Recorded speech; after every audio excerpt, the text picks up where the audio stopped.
एक डॉक्टर फारूक साहब, एक और मसला है, जैसे खास खोकर साहब कह रहे हैं कि किसान को प्राइस नहीं मिल रही टमाटर की। टमाटर 200 रुपये महंगा या 300 रुपये किलो हुआ था तो बड़ा शोर मचा, अब 1 रुपये किलो किसान का टमाटर जा रहा है। मसला यहाँ पर प्लानिंग का भी बहुत ज़्यादा है। हमने देखा कि पिछले 3-4 साल तक आलू की फसल जो है वो इस हद तक किसान उसमें परेशान हुआ कि वो कोई 1 रुपये किलो भी उठाने के लिए तैयार नहीं था, और एक तरह से वो फ्री बांटना पड़ा, आलू ख़राब हो रहा था। अब लेकिन क्या हुआ कि फिर सबने आलू उगाना छोड़ दिए। इस साल आलू की फसल बहुत महंगी गई, जिन लोगों ने लगाया था उनको बड़ी अच्छी कीमत मिली। इस वक्त भी आलू जो है वो 60-70 रुपये मार्केट में बिक रहा है। और लोगों ने जब देखा कि कुछ लोग मकई उगा रहे हैं तो मकई जो है वो यहाँ शेखुपुर और नारंग मंडी से लेकर मुल्तान तक मकई उगना शुरू हो गई। फिर अब मकई जब आके रुल जाएगी मार्केट में तो फिर कुछ और, यानी बगैर प्लानिंग के जो है ये काम हो रहा है। ये किसका काम है ये, ताकि किसान के लिए ये परेशानी ना हो कि इस मरतबा उसकी आलू की फसल जो है वो बेकीमत हो गई और इस दफ़ा जो है वो टमाटर की कीमत टमाटर जो है वो बेकीमत हो गया। तो इसके लिए प्लानिंग कौन करेगा? देखिए असद साहब, पहली बात तो ये है कि एग्रीकल्चर सेक्टर जो है वो हमारा तकरीबन 20% हिस्सा हमारा जीडीपी का बनता है। कोई 8,000 अरब रुपए की प्रोडक्शन आती है एग्रीकल्चर सेक्टर से।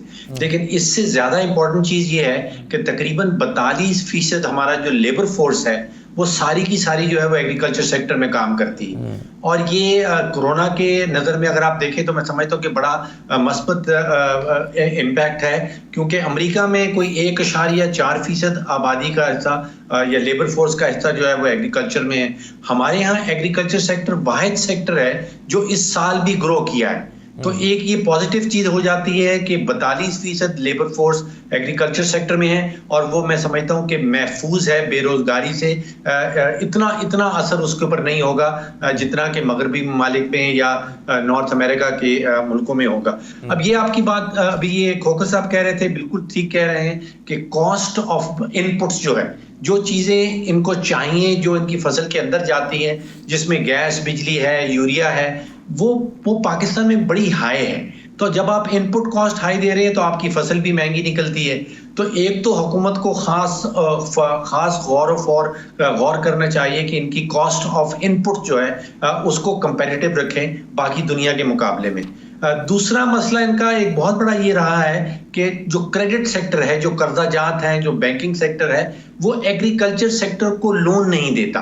तो स्टेट बैंक को चाहिए कि किसी किस्म की लोन इनके लिए मुख्तस कर दिया जाए कि इतने परसेंटेज लोन जो टोटल बैंक देंगे वो एग्रीकल्चर सेक्टर के लिए जाना चाहिए।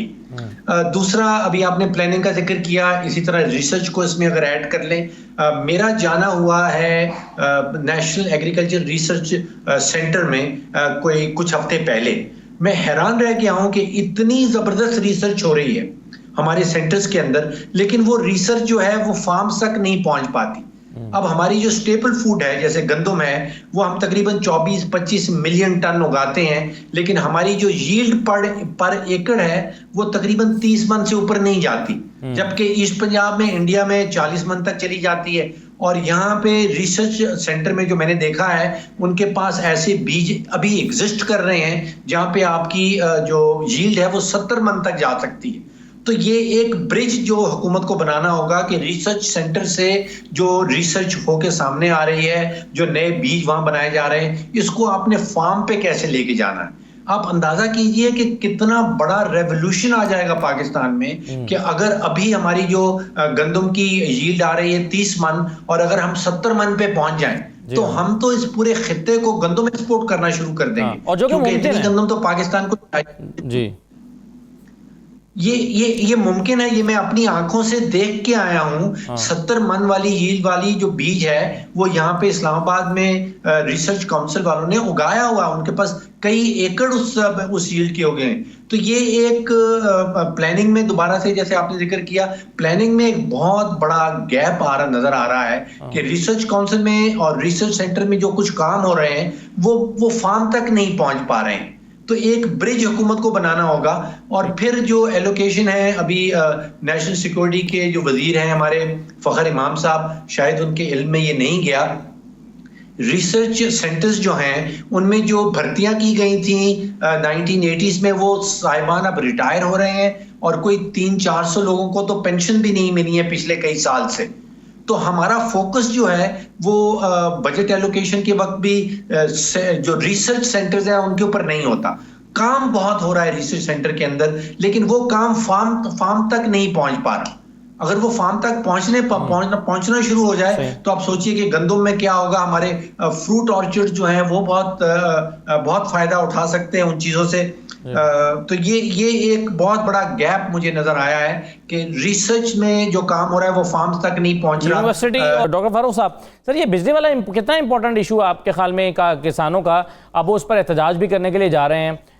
ये वो कह रहे हैं कि 4 रुपये यूनिट बिजली की जो है ना वो फिक्स कीमत होनी चाहिए। आपकी राय इस पर क्या है? देखिए, बिजली का मसला जो है वो ना सिर्फ हमारे एग्रीकल्चर सेक्टर में है, वो इंडस्ट्रियल सेक्टर में भी है। और इंडस्ट्रियल सेक्टर वाले तो ये कहते हैं कि हमारा जो बिजली का टैरिफ है वो इस खित्ते के बराबर कहते हैं, वो इससे ज़्यादा नहीं मांगते। अब हमारे यहाँ हो ये रहा है कि हुकूमत की जो कॉस्ट ऑफ प्रोड्यूसिंग इलेक्ट्रिसिटी है वो बाकी दुनिया के मुकाबले में तकरीबन 200% ज़्यादा है। 14-15 सेंट का 1 यूनिट पड़ रहा है हुकूमत को खुद से। अब वो जो उसमें चोरी हो रही है, जो उसमें जो महंगी बिजली आईपीपी से खरीदी जाती है, वो सब कुछ जो है वो काश्तकार के ऊपर और सनतकार के ऊपर चला जाता है। इसमें दो तीन चीजें ज़राअत के शोबे से। एक तो मैंने देखा है कि वेस्टेज बहुत सारी चीजों में बेशुमार हो जाती है। यानी कि हम चौथा या पांचवा बड़ा मुल्क हैं जो दूध प्रोड्यूस करने के हवाले से, लेकिन दूध के शोबे में इतना दूध वेस्ट हो जाता है जहां से निकलता है और जहां तक एंड कंज्यूमर तक पहुंचना है। इस तरह आटे की बोरी को अगर आप देख लें, अब अपने घर में किचन में जाके देख लीजिए, जहां आटे की बोरी पड़ी होगी उसके नीचे बहुत सारा उसमें से वेस्टेज जो है वो नीचे निकल जाती है। और अगर पूरे मुल्क के ऊपर ये डालें तो कई लाख टन वेस्टेज जो है वो आटे की आ रही है। अब एग्रीकल्चर सेक्टर के जोर पे आप सोचिए कि हमारा मुल्क एक्चुअली खड़ा है, कोरोना वायरस की जैसे चैलेंजेस को भी फेस कर रहा है। और उसकी वजह यह है कि हमें तकरीबन 24-25 मिलियन टन गंदम चाहिए। वो गंदम हमारे पास पूरी है, हमें कहीं से नहीं लेनी होगी। इसी तरह 4-5 मिलियन टन हमें चीनी चाहिए, वो चीनी और गन्ना हमारे पास पाकिस्तान में पूरा है। लेकिन प्रॉब्लम वही है जो खोकर साहब ने कहा कि ना तो छोटे काश्तकार को कुछ मिलता है और सारा का सारा बोझ जो 22 करोड़ पाकिस्तानी हैं जो सारिफ हैं उनको महंगी चीजों की महंगी चीजें फेस करनी पड़ती हैं। और एक छोटा सा तबका है जो बड़े काश्तकार हैं, जो बड़े जिनकी रिप्रेजेंटेशन है असेंबलीज के अंदर, सारी सब्सिडी और तकरीबन सारा इजाफी कीमतों का फायदा उनको पहुंच जाता है। एक और इशू मुझे नजर आता है कि जो आड़ती का इशू है, जिसको मिडलमैन हम कहते हैं, हमारे गांव में अगर आप जाके देखें तो आड़ती बड़ा इंपॉर्टेंट रोल प्ले करता है। बड़े महंगे कर्जा जात देता है छोटे काश्तकार को और इवेंचुअली उस कर्जे में वो डूब भी जाते हैं, उनकी फसल जो है वो आड़ती ले जाता है। और दूसरा ये है कि कोई इंश्योरेंस की फैसिलिटी अवेलेबल नहीं है काश्तकार को। अगर उसकी फसल तबाह हो जाती है, किसी किस्म की कोई इंश्योरेंस पॉलिसी जो है वो पाकिस्तान में अवेलेबल नहीं है। तो ये वेस्टेज का इशू हमें एड्रेस करना होगा। ये आड़ती का इशू अगर किसी तरीके से आड़ती को निकाल दिया जाए और मिडलमैन की जगह जो हमारा ऑफिशियल बैंकिंग सेक्टर है वो उनको कर्जाजात देना शुरू कर दे तो बड़ी चेंजेस आ जाए। डॉक्टर साहब, ये लेकिन जो बिजली की बात हो रही है, मुझे ये बताइए क्या हुकूमत के लिए ये फिजिबल है वो 4 रुपये यूनिट बिजली, जब उसकी खुद इतनी महंगी बन रही है? अब वो जाहिर है हुकूमत उसकी जिम्मेदारी पुरानी हुकूमतों पर, पिछली हुकूमतों पर डालेगी, लेकिन अगर उसने 57 अरब रुपए की सब्सिडी दी है और वो इनका ये मुतालबा और एहतजाज को मान लेती है और वो इस पर कि हम 4 रुपये देते हैं, तो फिर उसको अरबों रुपए की सब्सिडी शायद और देना होगी जो उसके पास नहीं होंगे हुकूमत के पास पैसे। तो इसका क्या हाल आप देखते हैं? देखिए, ये बेशतर इनकी बिजली का इस्तेमाल जो है वो ट्यूबवेल के हवाले से होता है और ट्यूबवेल के ऊपर हर बजट में हम देखते हैं कि किसी न किसी किस्म की सब्सिडी जो है वो बिजली की मद में इनको मिलती है।